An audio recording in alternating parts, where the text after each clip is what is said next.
Hello everyone, it's Red Gadget here, and here we are here with Adam. So what did you do today? I made top 8 at the Edison Ultimate Time Wizard at YCS Birmingham. Let's go. It capped out. It was 256 players. Yeah. So 8 rounds of Swiss, and then no X2 has made it. So the Swiss was pretty grueling. I thankfully went X1 in Swiss. Only loss in Swiss was to the cameraman. So no, it was a really good event. I thought the build was good, a little bit different to a typical Hero Frog list. Maybe only a few kind of notable points. But just before I start, shout out to the player base in Ireland. Shout out Kevin O'Flanagan. Shout out to all of our player base. Raunak, of course, my roommate. And Mark, of course.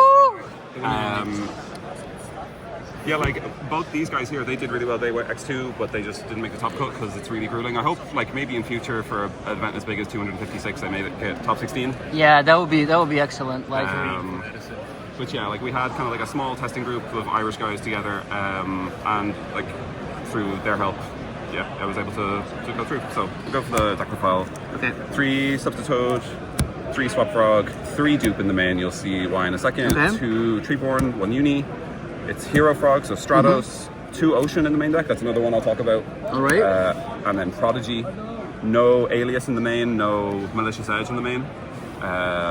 Maybe I would like to ask you about the Mali Edge. So, I've never found it do anything good ever. You would never play a 2600 vanilla, it's essentially a vanilla, in any other deck. So the only reason you play it is that it's a hero name. But maybe like if you don't have a Monarch and you have Treeborn access, maybe it's nice.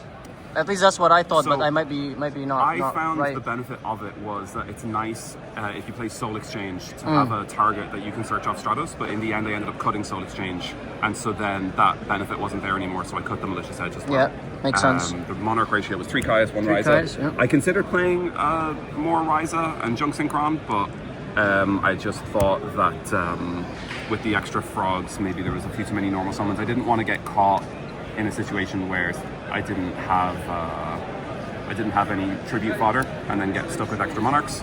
And then I didn't play Junk Synchron because it needs setup before it can actually be useful. And you side it out in every game anyway because everyone brings in Deck Devastation Virus and Royal Oppression. So if it's a card you're going to be siding out all the time anyway, I just found it was probably better to not play it.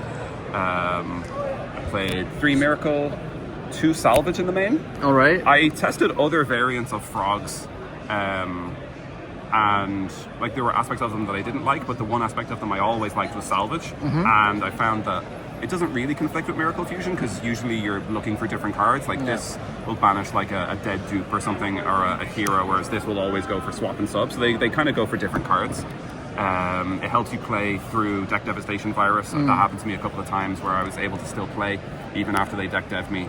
It's really nice to, if you open with swap, with this you're always able to get to Substitute. If you open with dupe, you can get to swap, and that can get you to Substitute. It's really strong with the swap plays where you can get the sub and then you do the combo, like even if you didn't open sub. I have a smaller Monarch account, and so I found being able to bounce them was really important. So being able to have a 1 card swap special summon was really good for that as well. I played Ecall and Rhoda. 6 hero names was quite low for 3 Miracle Fusion, but I found usually it happened quite a lot in the tournament where I had, say, like frogs and then a Miracle Fusion, but I was able to deck thin with the Substitute, and then eventually I had to draw into one of the once cards. You deck thin, you have 20 cards, it's all gas. At some point I played 1 for 1, Heavy Storm, Brain Control, and then the difference with my list is I played way more traps. So I played 3 Regeki Break, 3 Deep Prison, Dust Shoot, Tarantula, and Mirror Force in the main. That's interesting. Tell us about the deep prisons. So I found every variant of frog just doesn't have the right balance. If you're not going to go like full send for a full combo like a Forg list, other frog variants never seem to have the right balance between engine and defensive cards. And you just get stuck in games where you have all these like engine pieces and whatever, but you just don't have enough defense, especially in a format that's so heavy with Blackwing and Vayu. It's really important to banish the level 4s. It's really important to banish the armed wings and stuff so they can't get out. But it's just, even if you open a slow hand, you're able to play more of a slow game.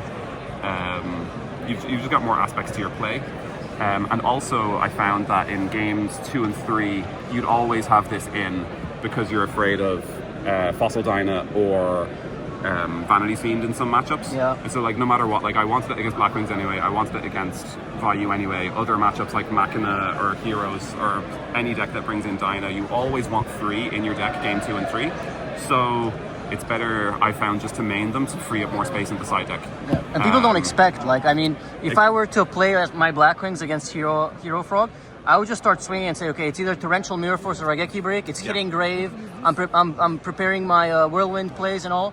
And then you just get hit with the Deep Prison main deck, and it sucks. Yeah, it kept happening where, like, my first couple of rounds, in round 1 and round 2, I played against Vayu, and they just, like, summoned their synchros all the time and just slammed into it. Like, they always made Stardust out of fear of Mirror Force, but then I got them with that. Did you ever, like, break on it in a sense that you couldn't do, like, Treeborn plays? Not really. It's why I prefer it to, like, Bottomless. I wouldn't play that because at the very least, like, say you play against Blackwing, you never want to set the Bottomless as a defensive card because they could summon Blizzard or Kalud or something and it's completely dead. But they're always going to attack, like, no matter what. They're either going to pop it or they're going to attack. So it's just never going to be dead in the same way where it's a card that can always get stuck. Yeah, it makes sense, yeah. And then also, the reason why I don't play Alias in the main deck is because a lot of the time I found it would just get stuck in your hand a lot. Ocean, the main benefit of it is that it's a water. So with salvage plays, right? So most of the time it's just to be able to pitch with Swap Frog, so that you can get your Miracle Fusion live immediately whenever you want, or to bounce a Monarch. So just being a water was the most important thing. Obviously it's really good with salvage if you ever get deck dev. I did do that. But that's why I felt that a second Ocean was better than one Alias, one Ocean, because just most of the time the fact it's a water is why you'd rather have it. And so then I also found a lot of the time, say your first Ocean gets pitched for a Miracle Fusion, you have more of a better grind game where you're able to sit with Ocean behind traps. Yeah. And that was how one of my games went. Actually, in the last round of Swiss against Blackwing, that was kind of one of my game plans for a while. Yeah. So that fit together. But I saw you play Alias. Is that true? That's in the side deck. Yeah. Okay. Because like, there's going to be the matchups where they board in Oppression and Fossil Dyna, and so then this becomes really bad. Okay. And you want to still have the same ratio of hero names and ways to beat over like Fossil Dyna or like beaters in other matchups. So I'll show the side deck now. Yeah, let's go into the side deck. What's the player? So these are old match attacks tokens from Middlesbrough. Were you allowed to play them today? I summoned them a few times. Stuart Downing was the best scores token, so... They didn't take them off you, no? No. No. I took away my Pokemon cards. Yeah? Three Vanity's Fiend, 3 DD Crow. I side decked for the Flop Frog, Alias, 1 Cyber Dragon, 1 Fossil Dyna. Somebody won. MST, 2 Soul Exchange, and 2 Dust Tornado. Okay, so maybe you want to go into it, but something that it's interesting to me is like the Flip-Flop Frog and the MST. I usually see it in the mains. Is that true? I might be wrong. Yeah, so I found that like the matchup that you'd want MST the most against game 1 is Blackwing because they have the Whirlwind.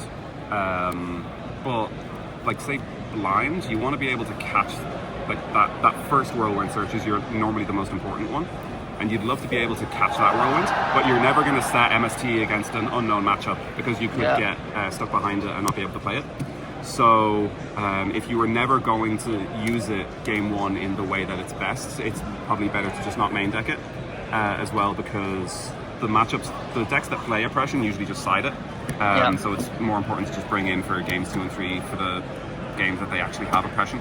There's also a lot of Forex today, so it was kind of like that was the meta call for this event as well. Yeah. For the Forex, that does make sense, yeah. So then, is that why the crows are there mainly? Like I beat 1 Forex in Swiss and then I lost to it in top 8, but the side was quite heavy for it. Like the Fossil Dyna was really strong against Forex. Like that's what it's for. Also Amaryllis as well. You slap in like 3 and 1. I did against Forex, yeah. Any kind of mirror match. Usually the mirror match just comes down to who's able to stick the Vanity Fiend. I was initially maining Flip-Flop Frog instead of Torrential, but this was in the side. But I switched them just because I found like I was playing a deck that wasn't able to put like a lot of monsters on the field. Like I'm not playing any Dandelion or anything, and normally you want to be able to put up like at least a couple of Dupe Frogs plus the Flip-Flop.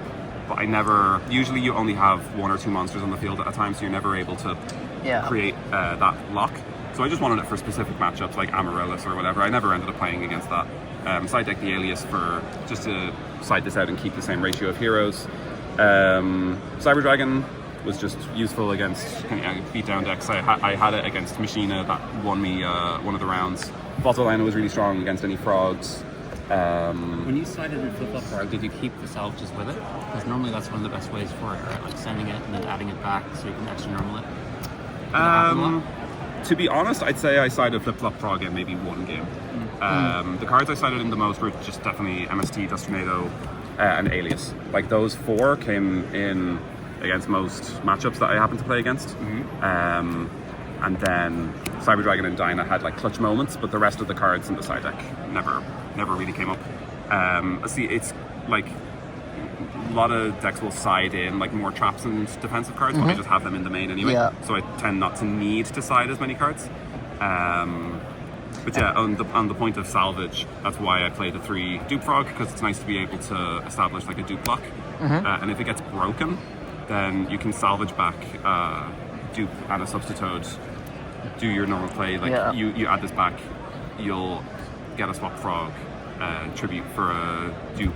Or the 3rd one from deck is the important one. Like it's being able to establish a proper dupe block twice. That's really nice, as opposed to just having the being forced into like like doing the first one when they curse or something, you're kind of like never setting a lock again. If you don't play the 3rd Dupe Frog, then that 2nd time you make a dupe block, you have to like normal summon this and 2nd normal summon this, and they're both in attack position, and it's really weak because a lot of decks, if they can just clear 1, they can get a lot of really a lot of damage. Yeah, like Brain, and then there's so many cards that out that compared to having the 2 dupes themselves. So yeah, that's the deck profile. The extra deck, because I don't play Junk Synchron, most of the cards don't actually come up, so I never made any of the synchros. But I just played generic ones. In case I ever take a Gale with Brain Control, I play Armor Master. I played 2 Chimera Tech just because there was space. I only ever summoned 1. I never summoned Gaia because I don't have a way to make Goyo, but then Absolute Zero was just the card that I summoned the most. So yeah, I think that kind of covers the list. Well, I'd just like to say that this is a long time coming, because Adam has been playing Edison since, I'm going to say 2016, 2017. I think so. Because in our Irish locals, we have like a really long time running locals. Because we saw it online, we started playing, and then I joined late, quote unquote, in 2018. Relatively. Yeah. If 2018 is 2018 is like, Yeah, so these guys have been around for a long time. It's just that Adam doesn't play any online events, basically. Yeah, pretty much. But we just knew he was powerful, so it's about time that he finally topped. So it's a huge success. I mean, congratulations on the top. Yeah, thank you very much. Any closing words or any shout outs to close the deck profile? Once again, just shout out to the Irish community for helping me test. And thank you very much. And congratulations for you winning the prize card. Thank you very much.